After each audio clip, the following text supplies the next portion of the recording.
सचिन पायलट का जलसा देख सकते हैं यहाँ पर टोंक में कितनी बड़ी संख्या में, भारी संख्या में लोग हैं और लोगों के साथ सचिन पायलट का हुजूम है।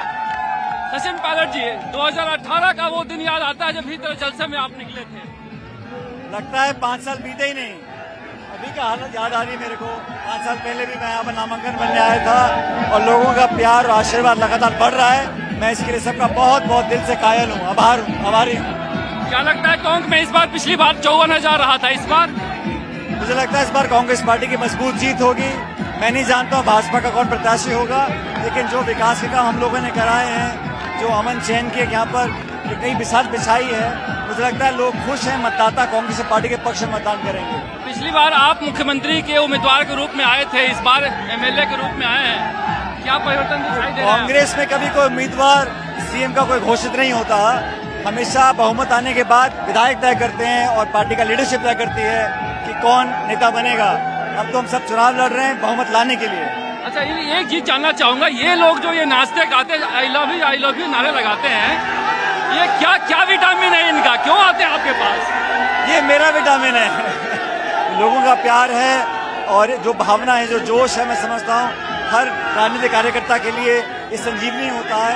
और सालों की काम और मेहनत को देखकर लोगों ने मन बनाया है। मैं समझता हूँ ये जनता का जो प्यार है, ये सबसे बड़ी पूंजी है राजनीति। और पब्लिक ने जो काम देखा है उसके आधार पर लोग नेताओं को पसंद करते हैं। लोग कहते हैं कि सचिन पायलट को भगवान ने नवाजा है, ऐसा क्या किया जो इस तरह से लोग पागल? नहीं, ये सब लोगों का संबंध है और संबंध बनाने से बनते हैं, ताली 2 हाथ से बजती है। हमारे कार्यकर्ता लोगों के लिए हम दुख सुख में 24 घंटे खड़े रहते हैं और हमारे दुख सुख में वो खड़े रहते हैं। तो ये संबंध और नाते बनाने से बनते हैं और ये नौजवानों में जो जोश है, मैं समझता हूँ ये हम सबकी सबसे बड़ी ताकत है। वहाँ पर दिल्ली में टिकट के लिए मुख्यमंत्री अशोक गहलोत, रंधावा जी, डोटासरा जी वहाँ हैं, आप यहाँ नॉमिनेशन भर रहे हैं।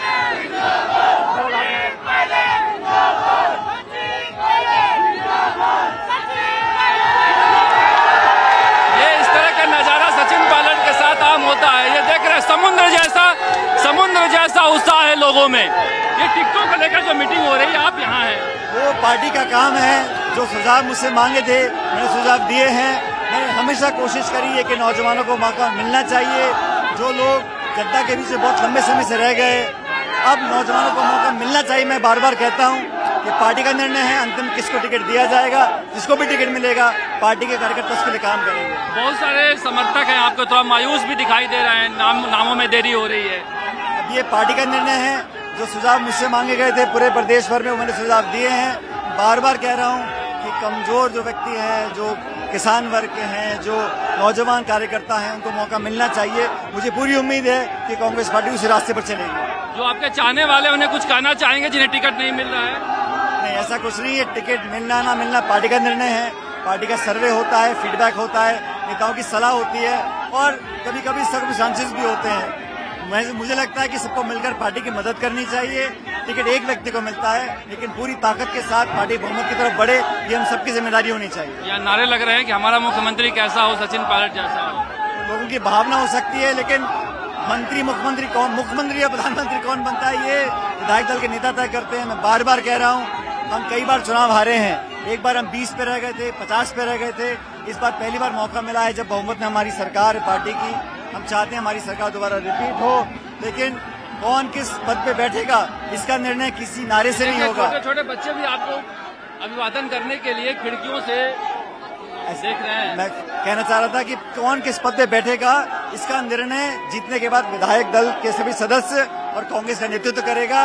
किसी के कहने से या किसी को अपने आप सीएम डिक्लेयर करने से कोई सीएम नहीं बनता। 25 सितंबर की घटना के बाद भी आपको इस बारे में थोड़ा सा शक नहीं है? उस घटना में जो हुआ सबने देखा, उसका खेद खुद अशोक गहलोत जी कह चुके हैं, उनको है, माफी मांग चुके हैं। अब हमें आगे बढ़ना चाहिए। कांग्रेस के ज्यादा सर्वे दिखा रहे हैं कि यहाँ पर सरकार आपकी बन नहीं रही है, आपको क्या भरोसा है? ये सब सर्वे खराब है। बहुमत कांग्रेस पार्टी को मिलेगा, सरकार हमारी बनेगी। ये सचिन पायलट के सामने का नजारा आप देखिए, किस तरह से यहाँ पर लोग भारी संख्या में भीड़ लगाए हुए हैं और गलियों में, दुकानों के ऊपर, छतों पे इस तरह से लोग। रघु शर्मा केकड़ी से चुनाव लड़ रहे हैं। रघु शर्मा जी, किसी तरह से पिछली बार आपने मुझे खींच कर गाड़ी पे चढ़ाया था, सचिन पायलट का नॉमिनेशन था और आप न रहते तो मैं गाड़ी पे चढ़ नहीं पाता। इस बार भीड़ थोड़ी कम लग रही है। पहले से डबल भीड़ है। मैं पिछले नॉमिनेशन में भी था और इस नॉमिनेशन में भी हूँ। जो उत्साह आज नजर आ रहा है वो पहले से ज्यादा नजर आ रहा है। क्या लग रहा है कांग्रेस के लेकर? शानदार बहुमत के साथ कांग्रेस सरकार बनाएगी और हमारा माहौल पूरे राजस्थान में बहुत शानदार है। ये जो नारे लग रहे हैं इसके बारे में क्या कहेंगे? हमारा मुख्यमंत्री कैसा हो, सचिन पायलट जैसा हो? ये तो जन भावना है। जन भावना प्रकट करने का सबको अधिकार होता है, लेकिन सत्ता बनने के बाद जो प्रक्रिया है हमारा विधायक दल और हाईकमांड सही फैसला करेगा, ये हम सब लोगों को उम्मीद है। केकड़ी में क्या स्थिति है? शत्रुघ्न गौतम आपके सामने है। कांग्रेस पार्टी जीतेगी, पहले से ज्यादा बहुमत से जीत रहे हैं हम। क्या एजेंडा है वहाँ आपका? ये जिला बनाया है, वहाँ जो डेवलपमेंट हुआ पिछले 5 साल में 75 साल में नहीं हुआ, और इनको भी एमएलए रहने का मौका मिला। इनकी भी सरकार थी, लोग तुलना कर रहे हैं बीजेपी की सरकार, बीजेपी का एमएलए और कांग्रेस का एमएलए और कांग्रेस की सरकार, अपने आप दूध का दूध और पानी। लगता नहीं कि सचिन पायलट को अगर चेहरा नहीं बनाया गया या फिर मुख्य धारा में नहीं रखा गया तो वहाँ पर के समर्थक वोट नहीं देंगे? सचिन पायलट साहब मुख्य धारा में हैं और रहेंगे। हरीश मीणा है, देवली उनियारा से प्रत्याशी हैं। सर, इस बार तो आपके सामने विजय बैंसला को उतार दिया। अच्छी बात है, स्वागत है उनका। सचिन पायलट के समर्थकों के लिए बड़ा धर्म संकट है। कोई धर्म संकट नहीं है, जनता निर्णय बना चुकी है।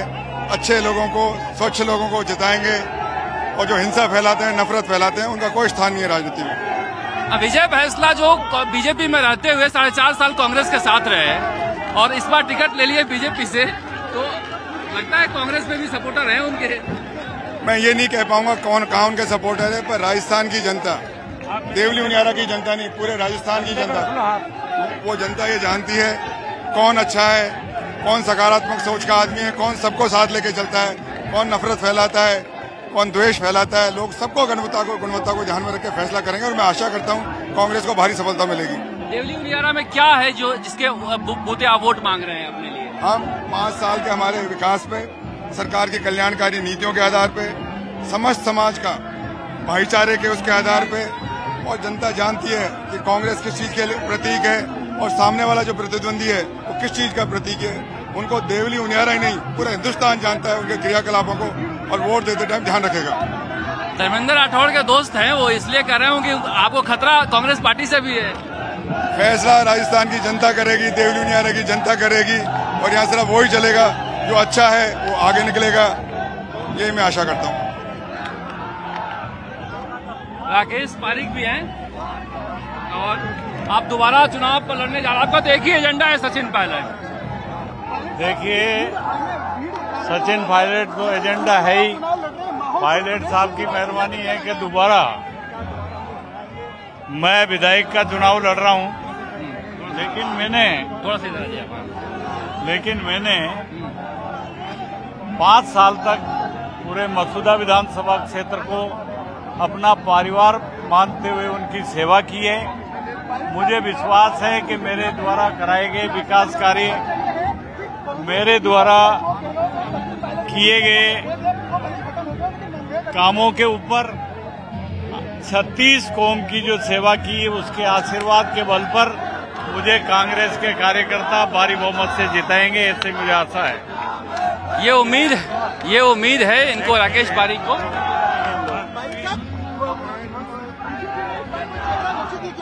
पिछले 2 चुनाव में चेहरा घोषित करके चुनाव लड़ा गया, और कांग्रेस की भी क्या स्थिति रहेगी, क्योंकि चेहरा किसी के सीएम के लिए घोषित नहीं किया गया। ये परंपरा पार्टी में है नहीं घोषित करने की। विधायक जीतने के बाद तय करते हैं, पार्टी नेतृत्व तय करता है कौन लीड करेगा। अभी हम सब पार्टी को जिताने में लगे हुए हैं।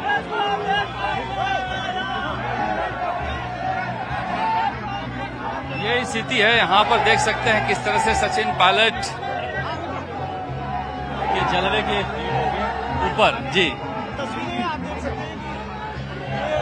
लाइव चल रहा है, आपका सारा आ रहा है जो आप बोल रहे हैं। तो राकेश पारिक जी, कहा जा रहा है कि रघु शर्मा और आप दोनों ब्राह्मण हो गए, वहाँ पर कोई चीता समुदाय के भी हैं। देखिए, मैं पैदाइश कांग्रेसी हूँ, मेरे पिता आजादी के पहले के कांग्रेसी थे।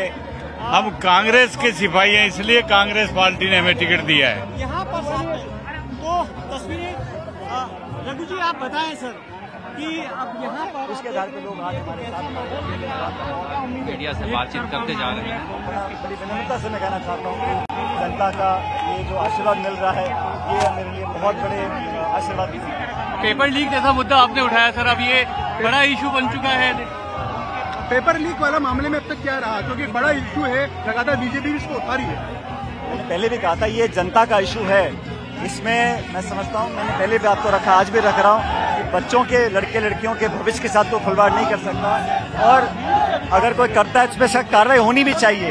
लेकिन अभी जो बीजेपी ने किया है, चुनाव की घोषणा होने के बाद छापेमारी कर विपक्ष को, कांग्रेस नेताओं को जो डराने का काम वो कर रही है, उसको कोई अप्रिशिएट नहीं करता, ये गलत है। लेकिन सर ईडी तो लगातार एक के बाद एक मंत्री लेके आ रही है। ईडी का कोई स्टेटमेंट आया है क्या?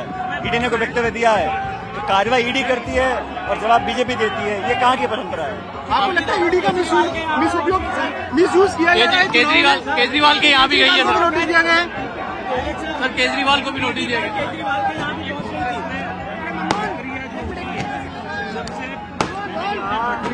बहुमत आने के बाद विधायक बैठकर निर्णय करेंगे और कांग्रेस लीडरशिप तय करेगी कि कौन नेतृत्व करेगा।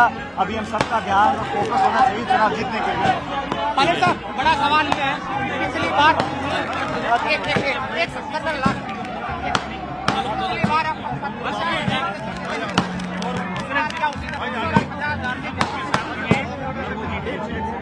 आप केपी से चुनाव जीत रहे हैं,